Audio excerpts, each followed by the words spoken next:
Кабаны проснулись. С такой новости начался Новый год для жителей сыктывдинского села Иб. Благо, обошлось без происшествий. Вепря удалось спугнуть. Отметим, что зачастую он считается опаснее даже медведя. Между тем, все чаще жителей беспокоят встречи и с волками. Только в ЕДДС поступило 12 сигналов с начала 2024-го. В лидерах Ухта, Сыктывкар, Сосногорск и Книшпогосский район. Впрочем, как отмечают в Минприроды региона, примерно в половине случаев сообщения не подтверждаются. И судя по географии сигналов, серые хищники явно сменили ареал обитания. В прошлом году, к примеру, тревожные сигналы чаще всего поступали из Усть-Кулумского района. Относительно спокойно стало и на юге республики. Здесь, уверены главы сельских поселений, ситуацию удалось стабилизировать благодаря тесной работе с охотниками.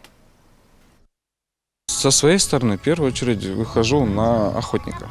То есть немножко, чтобы активизировались, соответственно, с информацией также помогаем, каким образом, там, билеты выписывать и еще тому подобное. То есть стараемся работать с охотниками.